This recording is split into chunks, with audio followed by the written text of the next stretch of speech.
क्या राहुल गांधी के साथ अमेरिकी अरबपति जॉर्ज सोरोस का कोई कनेक्शन है?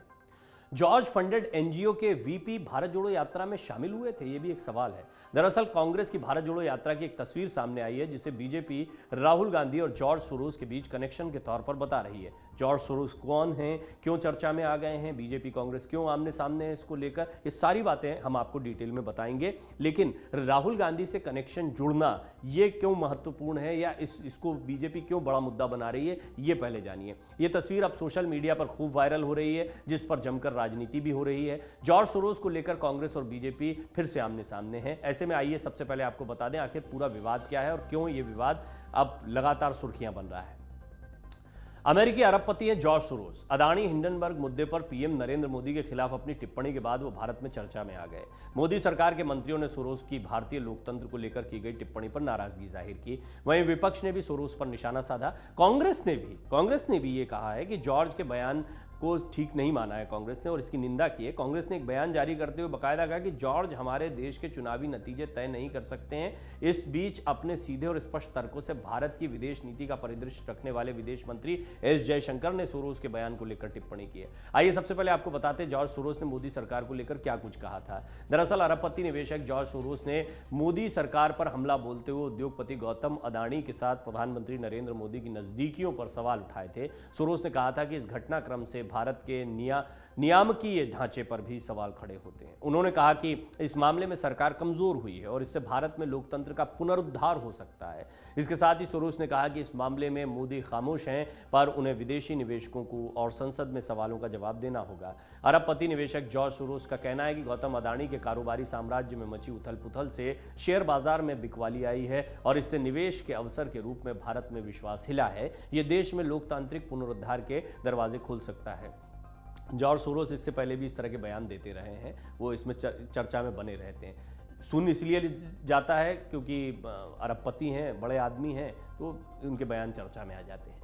जॉर्ज सोरोस के इस बयान के बाद भाजपा ने आरोप लगाया कि वो राहुल गांधी के साथ भारत जोड़ो यात्रा में शामिल हुए थे। ये गंभीर मामला है कि अब कनेक्शन राजनीति से कैसे जोड़ा जा रहा है। गौरतलब है कि राहुल गांधी की हाल ही में पूरी हुई भारत जोड़ो यात्रा में जॉर्ज सोरोस के फंडेड एनजीओ के वाइस प्रेसिडेंट सलिल शेट्टी साथ में दिखाई दिए थे। इस मामले में बीजेपी इस तस्वीर को एक सबूत के तौर पर पेश कर रही है। बीजेपी का कहना है कि कांग्रेस पार्टी भारत विरोधी ताकतों के साथ हाथ मिलाए हुए है। बीजेपी के प्रवक्ता शहजाद पूनावाला ने कहा कि कांग्रेस का हाथ जॉर्ज सोरोस के प्रोपेगेंडा के साथ। सोरोस के बयान पर स्मृति ईरानी ने भी पलटवार किया था।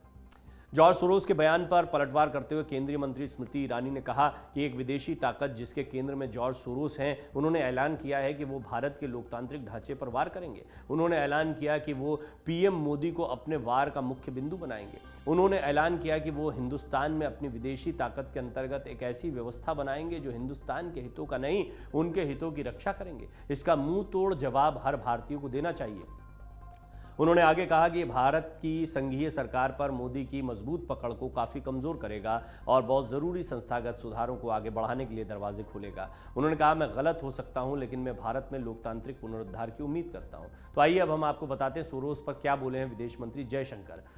विदेश मंत्री एस जयशंकर ने कहा कि सोरोस मानते हैं कि भारत एक लोकतांत्रिक देश है, लेकिन प्रधानमंत्री लोकतांत्रिक नहीं। कुछ समय पहले ही उन्होंने हम पर आरोप लगाया था कि हम करोड़ों मुस्लिमों की नागरिकता छीनने की कोशिश कर रहे हैं, जो कि जाहिर तौर पर नहीं हुआ। मैं कह सकता हूं कि मिस्टर सोरोस एक बुजुर्ग, अमीर और राय रखने वाले व्यक्ति हैं, जो कि अभी भी न्यूयॉर्क में बैठे हैं और सोचते हैं कि उनके विचारों से फैसला होना चाहिए पूरी दुनिया कैसे चलेगी। जयशंकर आगे कहते हैं कि मैं सोरोस को सिर्फ बुजुर्ग, अमीर और राय रखने वाला कहकर रुक सकता हूं, लेकिन मैं वे बुजुर्ग, अमीर और राय रखने वाले के साथ खतरनाक भी हैं। जब ऐसे लोग और संस्थान विचार रखते हैं तो वो अपने संस्थानों को नैरेटिव गढ़ने में लगा देते हैं। एस जयशंकर ने यह भी कहा कि सोरोस जैसे लोगों को लगता है कि चुनाव तभी अच्छे हैं जब उनकी पसंद का व्यक्ति जीत जाए, लेकिन अगर चुनाव का नतीजा कुछ और होता है तो वो देश के लोकतंत्र को त्रुटिपूर्ण करने लगते हैं और ये सब एक खुले समाज की वकालत करने के नाम पर किया जाता है। भारत के विदेश मंत्री ने लोकतंत्र पर अपनी राय रखते हुए कहा, आज जब मैं अपने लोकतंत्र को देखता हूं, यहां पर मतदाताओं की भागीदारी जो कि अभूतपूर्व है, चुनाव के नतीजे जो कि निर्णायक हैं, चुनावी प्रक्रिया जिस पर सवाल नहीं उठते, हम वो देश नहीं हैं जहां चुनाव के बाद इसे चुनौती देने के लिए कोई कूद जाता है। बीजेपी के बाद कांग्रेस ने भी जॉर्ज सोरोस पर निशाना साधा है। कांग्रेस के महासचिव और मीडिया विंग के प्रभारी जयराम रमेश ने कहा कि पीएम से जुड़े अदानी घोटाले से भारत में लोकतांत्रिक पुनरुद्धार होता है या नहीं, ये पूरी तरह से कांग्रेस पर निर्भर करता है। इसका जॉर्ज सोरोस से कोई लेना देना नहीं है। हमारी नेहरूवादी विरासत सुनिश्चित करती है कि सोरोस जैसे लोग हमारे चुनावी परिणामों को निर्धारित नहीं कर सकते। साथ ही साथ में जयराम रमेश ने कांग्रेस ने यह टिप्पणी भी की है कि देश के प्रधानमंत्री के खिलाफ की गई इस टिप्पणी की निंदा हम करते हैं, इसके साथ नहीं है। वहीं कांग्रेस नेता सुरेंद्र राजपूत ने भी जॉर्ज सोरोस पर हमला बोला। उन्होंने कहा कि स्मृति ईरानी साफ सुन लो, पीएम मोदी को कोई झुकाए कोई उठाए ये देखना भाजपा का काम है, लेकिन हिंदुस्तान के प्रधानमंत्री को झुकाने की औकात दुनिया में किसी की नहीं है। भाजपा देश के पीछे न छुपे। वहीं कांग्रेस के वरिष्ठ नेता पी चिदम्बरम ने केंद्र की मोदी सरकार पर हमला बोला। उन्होंने कई ट्वीट कर जॉर्ज सोरोस मामले पर केंद्र सरकार को घेरा और सरकार पर एक 92 साल के बुजुर्ग विदेशी उद्योगपति से डरने का आरोप लगाया। चिदम्बरम ने अपने ट्वीट में लिखा कि जॉर्ज सोरोस ने पहले जो कहा या जो अब कहा है वो उनमें से अधिकतर बातों से सहमत नहीं है, लेकिन उनके बयान को लोकतांत्रिक रूप से चुनी गई सरकार को गिराने की कोशिश बताना बिल्कुल बचकाना बयान है। चिदम्बरम ने अपने ट्वीट में आगे लिखा कि भारत के लोग तय करेंगे कि भारत में किसकी सरकार बनेगी और कौन सरकार से बाहर होगा। मुझे नहीं पता था कि मोदी सरकार इतनी कमजोर है कि एक 92 साल के विदेशी बुजुर्ग उद्योगपति के बयान से गिर सकती है। एक अन्य ट्वीट में चिदम्बरम ने लिखा कि जॉर्ज सोरोस को भूल जाइए और नोरियल रोबेनी को सुनिए। रोबेनी ने चेतावनी दी है कि भारत में लगातार बड़े निजी समूहों का प्रभाव बढ़ रहा है और इससे प्रतिस्पर्धा को नुकसान हो सकता है और नए प्रवेशक इससे खत्म हो सकते हैं। जॉर्ज सोरोस, जिनकी नेटवर्थ लगभग $8.5 बिलियन है, ओपन सोसाइटी फाउंडेशन के संस्थापक हैं। ये फाउंडेशन लोकतंत्र, पारदर्शिता और बोलने की स्वतंत्रता को बढ़ावा देने वाले समूह और व्यक्तियों को अनुदान देता है।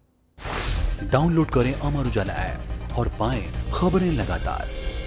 अगर आप ये वीडियो YouTube पर देख रहे हैं तो हमारे चैनल को सब्सक्राइब करें और बेल आइकन को दबाना ना भूलें। अगर आप Facebook पर ये वीडियो देख रहे हैं तो हमारे पेज को लाइक करें।